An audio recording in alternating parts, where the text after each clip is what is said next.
of all, I want to thank God for bringing me here on a safe flight in Philadelphia. I want to thank Showtime, for picking up this fight. I want to thank Al Heyman. I want to thank Team Garcia back at home. Like I said before, I feel great. I needed the time off. Spent a great time off. Spending time with my daughter, watching my daughter grow up, being a father, being a regular person. Being on top of the sport for 5-6 years is a lot of pressure. It's a lot of hard work. It's a lot of dedication.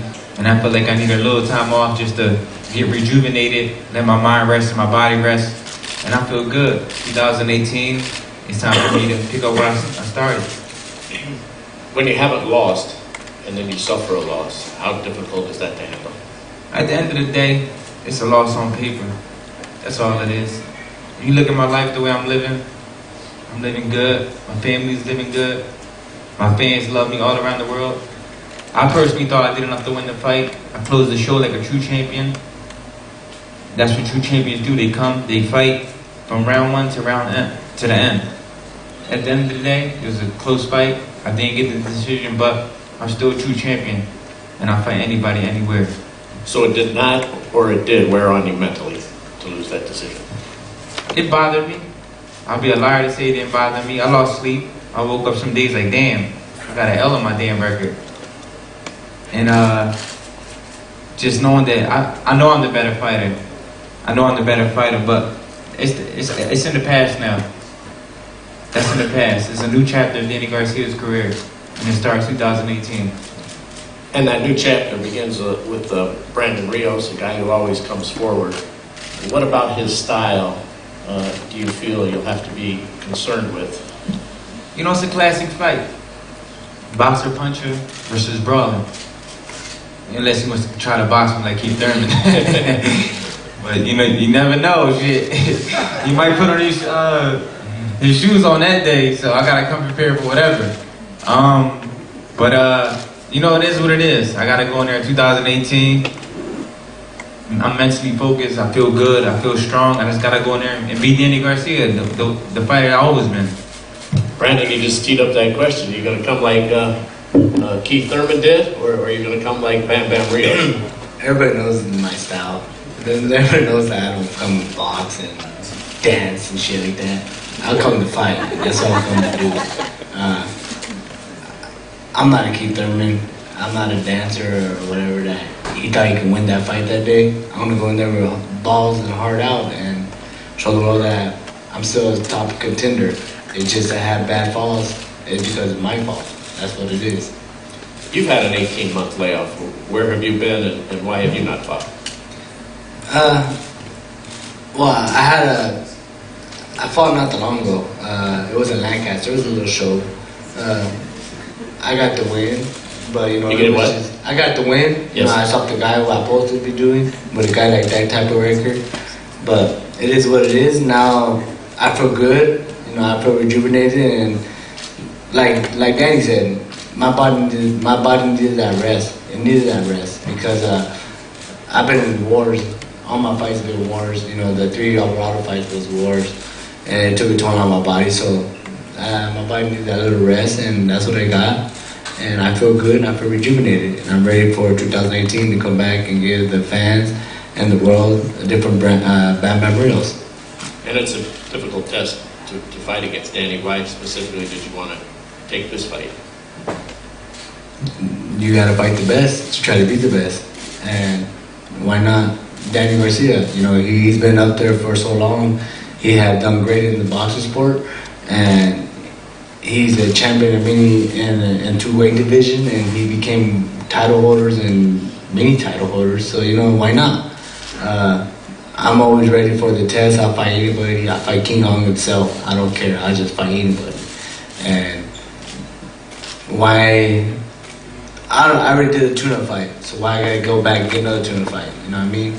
So I'm not getting younger. I'm getting older. So why not, Danny? Danny, you guys like each other? I don't know him personally. So personally, I have nothing against him. Exactly. I don't know this guy either until today. But we fighting now, so I don't like him. Oh, fuck it. It's a fight now. Fuck it, let's go. Yeah, it is what it is. You know This is what the I mean? first time you met? First time I met this guy, first time I seen this guy, so like he said we're fighting, so fuck him, he fucked me. Get it poppin'.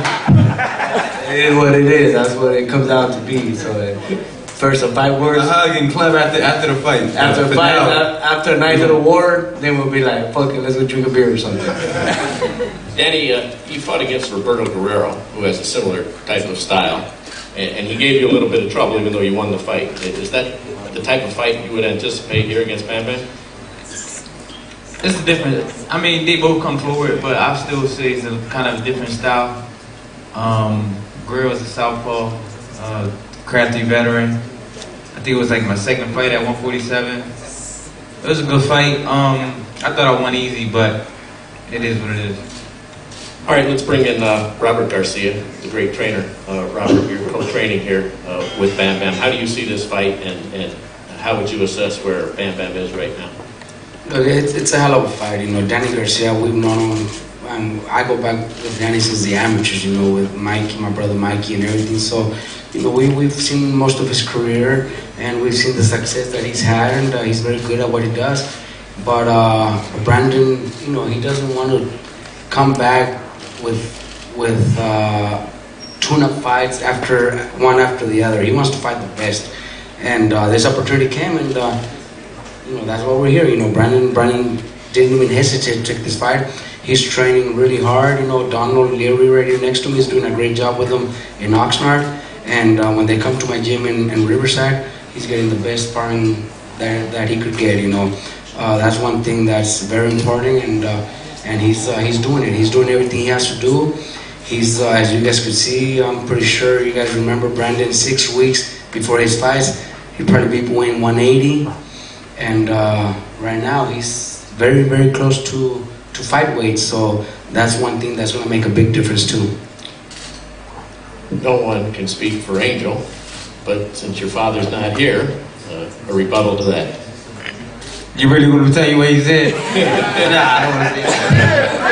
Go ahead. Alright. I got a text, so I'm sure you did. Is this for general audiences or is this X-rated? this is PG. Okay. He said, sorry, I'm not there with you. Sorry, I'm not there with you. Spiritually, God bless you, love you. I will be there for the fight night. Tell the media to suck my dick. That's We PG. just can't wait for him to be there with you on the fight night. Keeps it classy as always. With that, not that that's any way to introduce the media. We'll now open it up for the media. Let's give a shout out to the great Sam Watson, who is here in the building. We all love and appreciate Sam and all he does for all the fighters, for the game of boxing, and his two sons, Marcus and Brandon. We have a microphone out here, and raise your hand and fire away. Also be one-on-one opportunities with these guys when we finish up here. For Danny, this has been the longest layoff of your career. How do you feel, and what have you learned in this time off? And who are you, and where are you from? Albert Perez from Hoy Deportes. Before I took the time off just to be a regular person, spend time with my daughter. I feel good. My body feels rested mentally, physically, and I'm ready to kick off 2018. Danny Muhammad Mubarak with EURweb.com. What is the most that you gained from that last fight? Could you tell us what was it that you thought you could have done most? I thought I fought a pretty good fight. I don't think it was the best Danny Garcia, but like I said before, I fought a good fight. I thought I did enough to win. Like I said before,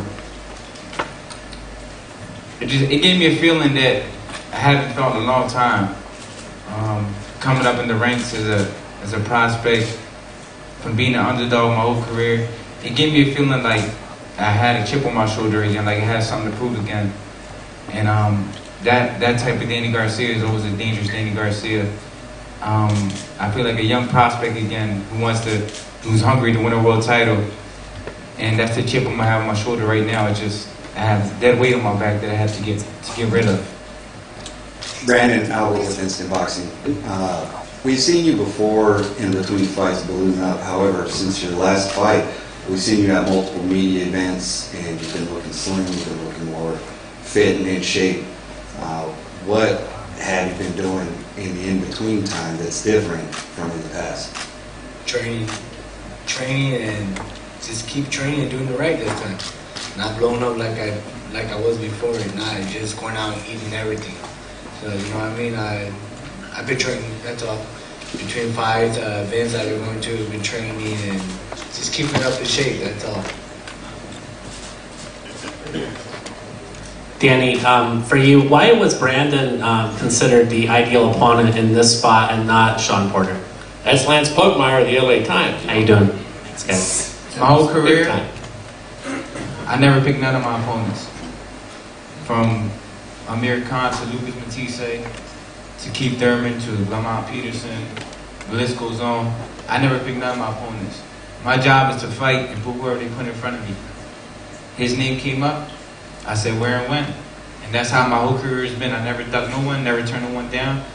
If Sean Porter's name would have came up in the conversation, then it would have been Sean Porter, but it wasn't. It was Brandon Rios, and that's why I'm here today. And is it ultimately, should you be successful, I don't want to get ahead of this, but would you like to fight Thurman again, or Errol Spence, or where would you like to do, should you be successful? I would love to. I would love to have the rematch, but if not, I'll fight the Spence fight. Tim, you're going to bring Tim Smith, the great Tim Smith, are you going to bring that message back to Mr. Heyman? I don't make fights. And for Brandon, I mean, obviously, previously you walked away from the sport, so now every fight that you take on from that point, does that help you? I mean, could this be your last fight if you lose? And knowing that, does that help, motivate you through the training camp and sharpen your focus for an opponent like Danny Garcia? I am. You know what? I'm not really thinking about those type of things right now. All I'm thinking about is training and being well prepared and well in shape. And for Danny Garcia, that's all I'm training for. And I'm not thinking about what could happen after or what could happen before or anything like that. I'm just focused on training and being in good shape, that's all. Aaron Cantu with the Boxing Voice. This is for Coach Robert. Coach, how do you analyze Danny Garcia as a fighter, and what are some of the bigger challenges he presents to Brandon in the ring? It's the whole boxing world has seen Danny Garcia throughout his career. Like I said, I'm one of them. I've always been a fan of his fights. He always brings out great fights, and he has a tremendous left hook. Great power. He could box. He could punch. So it's a challenge for the team to prepare Brandon, and it's a challenge for Brandon to listen and do what he needs to do to be able to pull this out. But the whole training camp, the whole team, we all feel very positive that we're gonna go out and pull it out. Mike Coppinger, Ring Magazine. Question for Brandon. You said earlier that you kind of thought that some of your losses were due to your own actions rather than someone else. What are you referring to in particular? That you're doing better now? Because The way I took training, the way I would come in and weight, I would lose the last fucking 15, 20 pounds week of the fight. So it was my fault, you know what I mean? I was young and dumb, that's all I can say. And that's why everything I do, I would blame it on myself. I never took the blame on nobody else. You know what I mean? It's my fault. What do you weigh now? Huh? 195. Nah. How about with your clothes off? Huh? With my clothes off? What do you weigh? With my clothes off? You want to take off my clothes? What do you weigh is the question. No, when I weigh, I'm pretty good now. I weigh 157, so I'm good. Okay. I knew you was a dirty animal. I figured you had probably 50 pounds in your I knew you was a dirty animal. Just exactly what I want to see. This question is for both Danny Garcia and Brandon Rios. Miguel Maravilla, by the way, with FightNews.com, Southern California Boxing. This is the first time you guys meet each other, right? Have you seen each other as far as fight? You know, what do you think of each other's style, and in terms of in the ring? I mean, at the end of the day, it's a fight. You gotta prepare yourself for whatever happens. Like I said before, I seen him fight before. He seen me fight before. So he thinks he can do something to me. I think I can do something to him. But at the end of the day, it's who shows up that night. And I'm training hard. I'm training like it's a world title fight. I don't know how not train hard. Sometimes I push myself too hard the last week of the fight, and I gotta slow down, possibly like slow down. It's the week of the fight, so like at the end of the day, it's a fight. You could say he fights a certain way, I fight a certain way, but it just comes down who shows up fight night, and I always show up. I agree too, and I think what makes this an exciting fight is that Danny's not known as a run around fighter. Danny, yes, he does have boxing skills. He does have great counterpuncher. He's a great counterpuncher and everything, but he's not known as moving around as much as Keith Thurman did in his last fight with him. But what also makes this an exciting fight, it's Puerto Rican versus Mexico, and they always give an exciting war fight. He's a Mexican Puerto Rican, I'm a Mexican American, and those gives great fights. So it's gonna be an awesome fight. All right. David, Ronald, Danny, Bam Bam, Robert. I mean, You call me a Mexican Puerto Rican. I love Mexico. We all Latinos, and we gotta stick together anyway. Oh, you know what I meant though. I fucked up on that one. I mean, I wouldn't call you, but this guy. Hey, players fuck up. You done? No. Keep going. All right. We look forward to the fight. We thank you all.